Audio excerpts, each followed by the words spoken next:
Everybody. Here we are, ready for three, two, one. Hi, everybody. Here we are back at session three. This is our third time that we've met on On what day is it? What time is it? Where am I? It's been that kind of a week. How about you? So, if you're with me live, then it is 1 o'clock on Friday afternoon, the 17th. We have been in lockdown, quarantine, cocooning, whatever way you want to say that, for 4 or 5 weeks. And it's pretty interesting, isn't it? Things are not the way they were back in the day, 6 weeks ago. So, we have a special session today, and our topic is Zoom exhaustion. So if you have been on lots of meetings back to back all day, every day, you're probably really tired.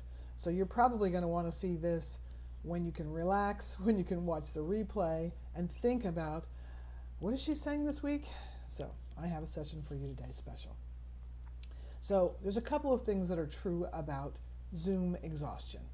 The first thing is that we are doing meetings back to back. Those of us who are trying to keep our businesses going, we are doing our meetings back to back, just like we used to back in the day 6 weeks ago. And we don't have the benefit of being able to get up and change our seats or change the room or give somebody a high five. Chuck. We don't have the benefit of all the 100% of our body that we used to use. And now we have pretty much just the picture. And so it's probably less than half of the conversation that we used to be able to have. So we're straining to get all the meaning, and it's not like we're not tired or stressed or tense, right? Right. So we don't have the benefit of the physical space, and our senses haven't actually caught up with our technology. And so we watch TV all the time, we're on Facebook all the time, we're doing technology, but we've never had to do it the way we're doing it now. And it's changing things for us. So one of the good things that's coming out of this is we have the chance to just be with ourselves in a way that probably wasn't possible back in the day.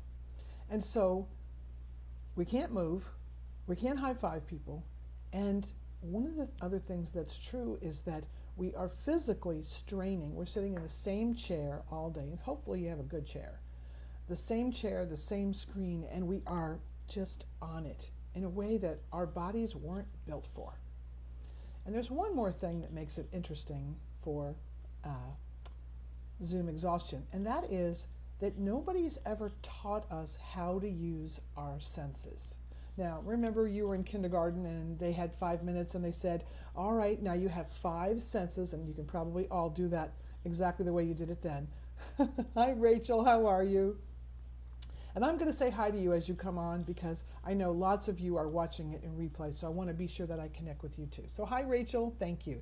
That's my amazing Rachel Oster from Wiser fame, and it's a pleasure to have you here. So 5 senses in kindergarten: seeing, hearing, touch, taste, and smell. Hi, Rhonda. How are you? Welcome. Thanks for joining us. So 5 minutes, kindergarten, they mentioned them, they told you about them, and you have other things to do with your life. So nobody's ever talked to you about them since then. And certainly nobody's ever mentioned that we have 3 sensory channels. Hi, Margaret. How are you? Thanks for joining us. So we have 5 senses like they taught you in kindergarten, but it turns out that really we have 3 sensory channels that operate all the time outside of our awareness. And we never really needed to think about them until now, but now we really do, because Zoom is just cleaning our clocks, as they say. So we are going to do 3 things today. The first thing we're going to do is I'm going to introduce you to the 3 sensory channels, so you can check them on yourself. Everybody has them. The second thing I'm going to do is I'm going to, and this is all in your handout, so Chuck just posted the resource. You just pop right up there and you can see them. So that when you're on a Zoom call, you can actually understand what people are saying more effectively, because you'll be able to hear and see the 3 different channels in a way that you never have before. So that's a distinction that's going to make your next Zoom meeting very fun. And the third thing we're going to do is I'm going to introduce you to your sensory profile. Now, Maya, what is a sensory profile? Well, that is the way that your senses work in your brain. We are all hardwired a certain way. And I want you to think about your own experience when I ask you this, because I'm not telling you something that doesn't exist. I'm simply pointing out something that most people aren't aware of, okay? So think about somebody that you just met. You didn't know them very well, but you met them and instantly you saw eye to eye. You got it, that they saw what you meant, and you didn't have to show them anything. You looked and they saw it, you got it. Or you met somebody and they actually heard you. For finally, here's somebody who listens to what you say, hears what you say, and you don't have to repeat yourself or explain it because they get it. Or you meet somebody and instantly they get you. They feel you, they get you. You don't have to explain things, you don't have to show them anything. You are with them and you just feel comfortable. Have you had that experience? Most people have. And one of those is going to be the most important to you. And that's because of your sensory profile, which we'll get to third. Okay, so we've been at this about 5 minutes. We know where we are, we know what we're doing, and of course I have to have some props because you know Chuck is always making props for me every week. So I have something to show you. Now, I want to show you that the unconscious trap is being unaware of your sensory channels, and we're going to take care of that today. So the simple shift we're going to talk about is actually all about those 3 channels. All channels, all the time on this 30 minutes. And everything we're talking about is on your planet me. We're just talking about you right now. So this is all you, all the time. So you have 3 sensory channels. And your first channel is the visual channel. Chuck has put a little word on the back of each of these, so I make sure I do this correctly. So the visual channel, you can see how the eyes are going up. It looks just like the face on your handout. So this visual channel is your eyes, and you notice this person is looking up, to access the part of your brain that processes visual stimuli. So that part, that visual channel allows us to look, to see, to show, and to visualize. Everybody has one, and that's how it works, okay? And if that's a fun one for you, hold on to that because we'll get to it. The second channel is our auditory channel, and that is the channel that is composed of our ears and the part of our brain that processes auditory stimuli. And so this channel allows us to listen, to hear, to speak, to read, to talk to ourselves, and to sing. Everybody has one.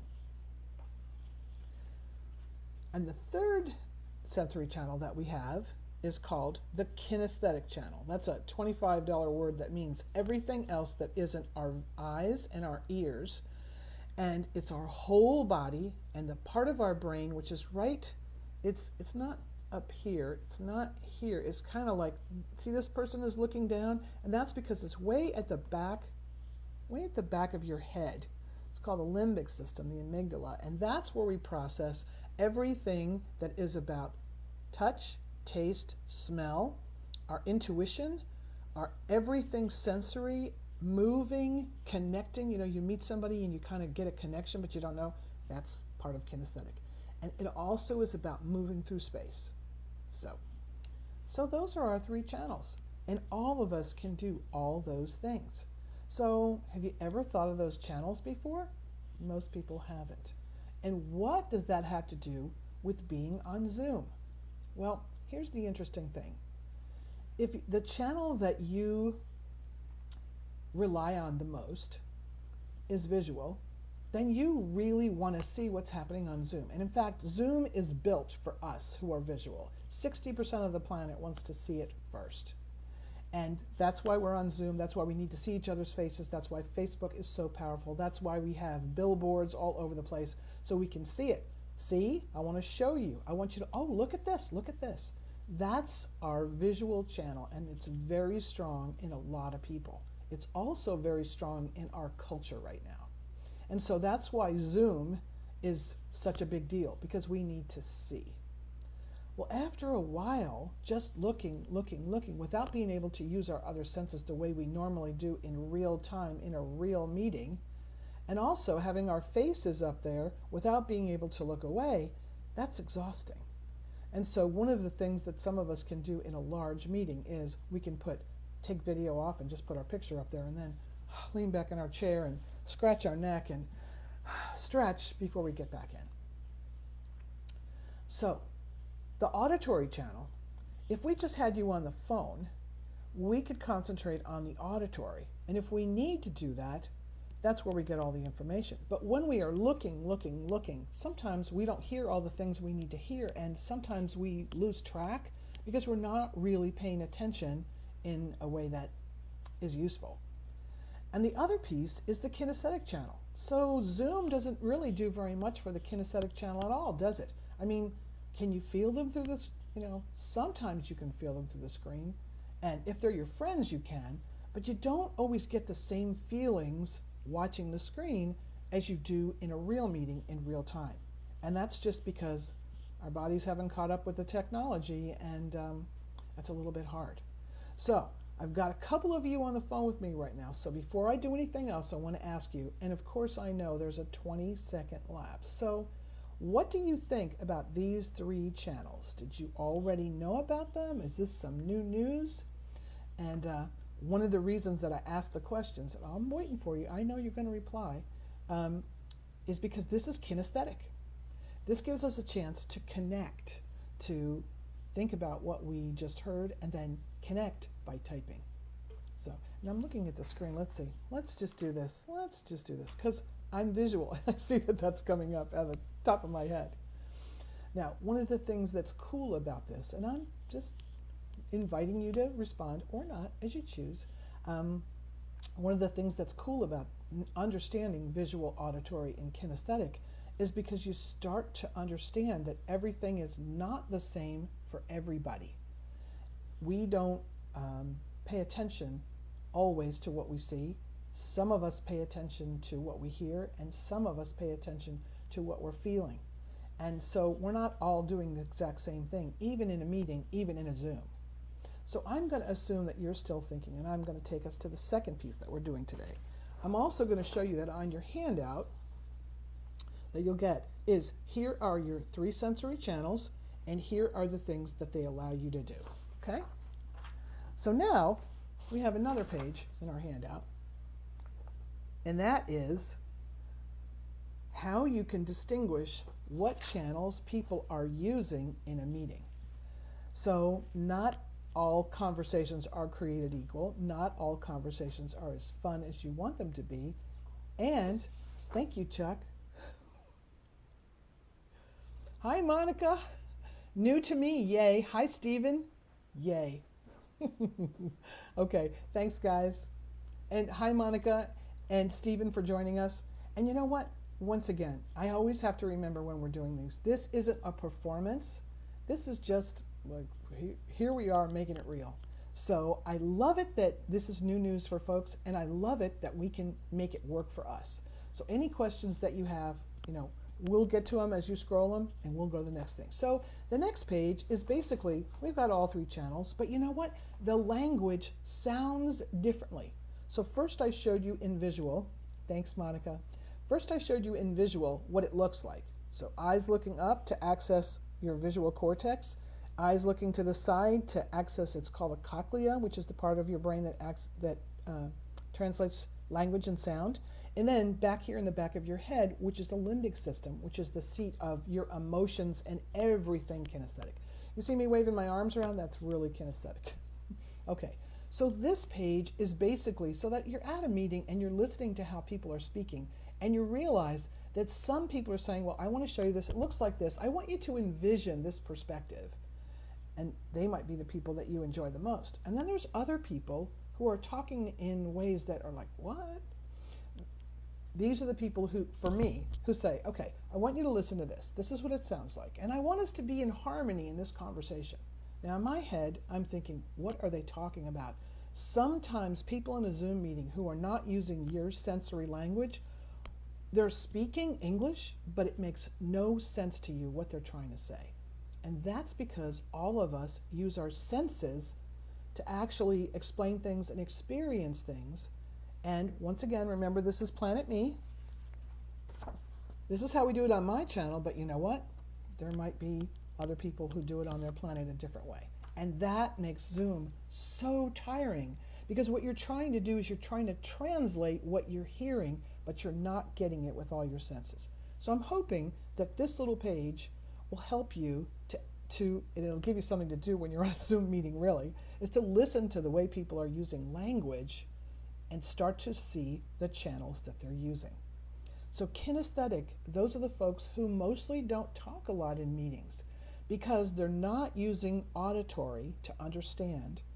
They're using kinesthetic, which is to get a sense of it, to kind of feel it. And if you're one of those people, and several of you on here are one of those people in my world, here's a lovely word that I share with my students and my clients. It's called Grok. It means grok. And grok comes from an old story, Stranger in a Strange Land. It's fiction, it's not a real person. So here is the story of a human who was raised on Mars. All the humans died, he was the only one left, and the Martians raised him. Well, the Martians are, what's that word? Telepathic. And so he was very kinesthetic because that was his culture. And so he had to have a word to explain it when he came down to America, because what is that? If we don't have a word for it, it can't be true. So the word is Grok. It means I'm feeling ya. I'm feeling it. So that's what this page is. Okay? So I've got you scrolled up, and if there's anything you want to say at any point in time, just come on in, and if not, I'm just going to go to the next thing, because I want to make sure you have the chance to see it and hear it and grok it. Okay? So the next piece of the conversation is, now that you know that we all have 3 channels in our brain, visual, auditory, and kinesthetic. Visual, and you'll notice, you'll probably start to notice this about me too, because when I'm thinking, I sort of look up just like that face did. So visual, like I'm thinking of what I want to say, and I'm accessing that part of my brain. So here's the part where I introduce you to your sensory profile. Why do you care about a sensory profile? Because you have 3 channels to use. You use one of them without thinking because it's what we call your lead channel. That's what you walk into a room with. But when you're tired and stressed, one of your channels drops out. We call that the dropout channel. And the reason that's true is because in biology, our bodies are built, hardwired, made to actually use energy most effectively. So if you need something and your body isn't using something else, it's going to drop out that something else to help you use the thing that you want to use. So that's biology, okay?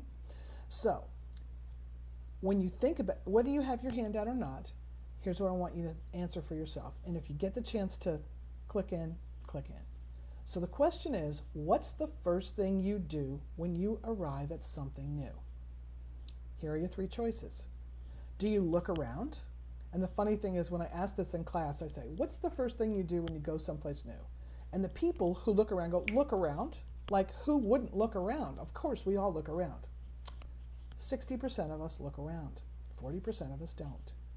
So if you don't look around first, maybe you get someplace new and you listen to what's going on.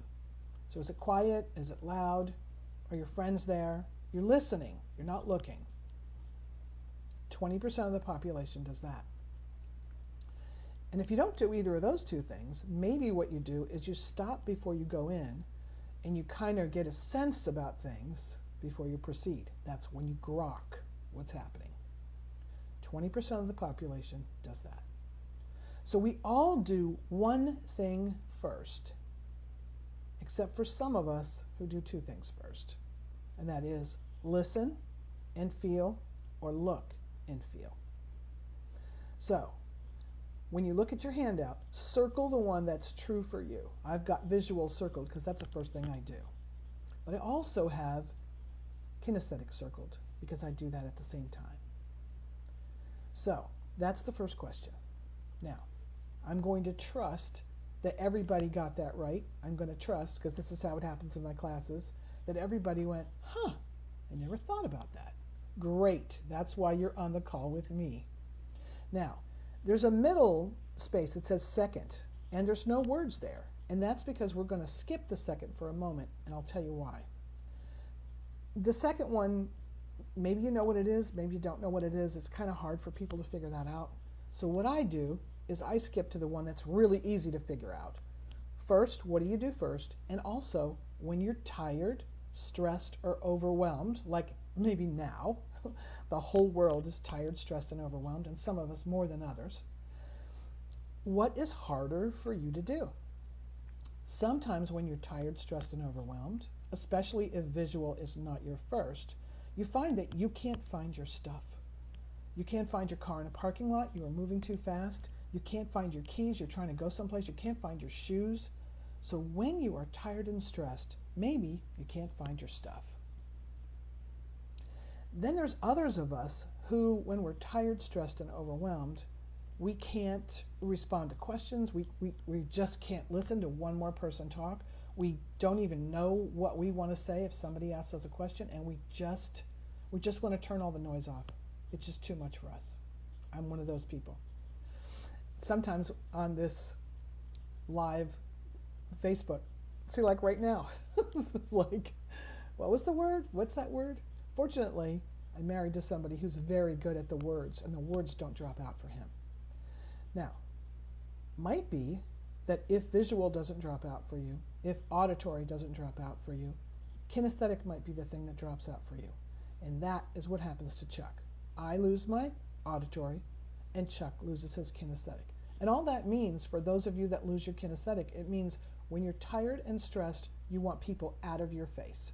You don't want them near you, you don't want them bugging you. And for those of you who are working at home with your children, and your kids are trying to make sense of what's going on in the world, and they just want to be on you, if kinesthetic drops for you, that is really, really hard. And so we had the opportunity to do this visual, auditory, kinesthetic conversation on our Wiser call a couple of weeks ago. And one of the women, because it's on Zoom, and one of the women told us that she finally realized what was happening between her and her daughter, because her daughter was auditory and kinesthetic. And her daughter wanted her to look her in her eyes and talk to her so she could grok her, feel her, and hear her. And the woman who was telling us about this was visual first, and she dropped kinesthetic. It was hard for her to have her child like right in her face when she was trying to do work and trying to take care of everything. And what she said to us, which was so amazing, and which is one of the reasons I wanted to be sure that this was the next program that we had, this was the next topic that we had, is because when you live with people day in and day out, and the world is what it used to be, some of these things aren't really obvious. You think you get annoyed or you get aggravated, but they're not really in your face. How we are doing things right now is in our faces. We are stressed, we are tired, we are on Zoom all day, and so understanding your sensory profile is such an amazing tool. It's such an amazing, simple shift to understand, sort of in a self-care kind of way, when that third drops out. So when I can't hear anymore, that is my clue. I need to stop. I need to get up from my desk. I need to get a cup of tea. Maybe I need to read a chapter in a book, or I need to do something because I can't hear anymore. And when I go in and I want to talk to Chuck, because, you know, I'm kinesthetic, so of course I love to be right near him and look at him and be in the same room with him, and we work together. So sometimes when he's on a project or he's doing something, it's really hard for him. And I can tell, just because we're both visual leads, I can tell by looking that I need to step out of the room and give him some space. So after 30 years of being married to each other, we know what to do with that. But if you've never thought of this before, you've never had this understanding before, it takes a little while to get used to. So you have circled in the first row the thing that you do first. In the third row, you have circled the one that drops out for you when you're tired and stressed. Whichever one is left, you can circle in the second row, because that's your second. It's just the one that's left over. Now, my question is, does anybody do two things at once, like I do. So in my first row, I have the visual and the kinesthetic circled because 10% of the planet is, it's called synesthesia, and basically it means I see, feel. Now, this isn't something I chose or something that I learned. Everything that I'm telling you about in this particular session is all hardwired. That's your operating system. So there's not much you can do to change it, but there's lots you can do to be conscious of it and aware of it. Because when your whatever channel drops out for you, for me it's auditory, for Chuck it's kinesthetic, I have other clients for whom it's visual, they just can't see. The point is, that's your body trying to talk to you the way the world is talking to us right now. You have to stop and take care of yourself. Because the minute you take care of yourself, it's like charging your battery. Your brain will work. But we are wired so strongly to use and efficiently, to use what we have efficiently. That's how that works. So we are at 25 minutes. And Queenie B, hello, my dear. Thank you very much. And I hope things are working really well for you in Brooklyn. So we are at 26 minutes. This was a lot of new information, and hopefully you got this in a way that made you go, And the good news is that this is recorded, and you can watch this again. So, visual,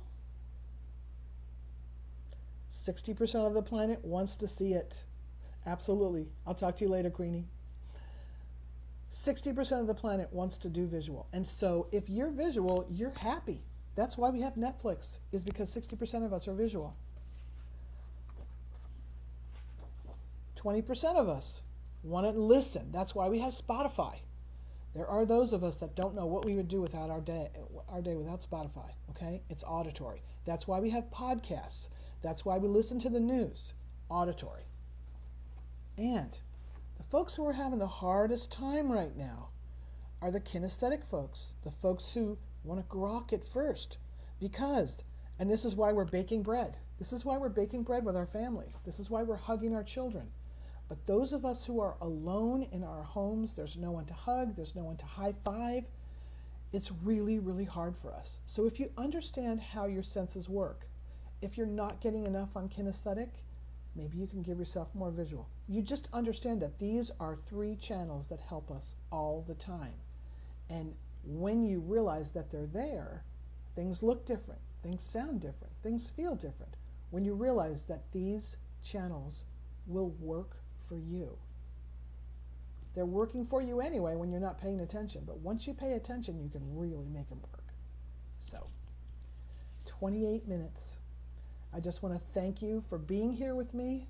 I want to thank you, those of you who are joining us on a replay. I hope this is really instrumental for you when you look around your family, because we are not wired the same.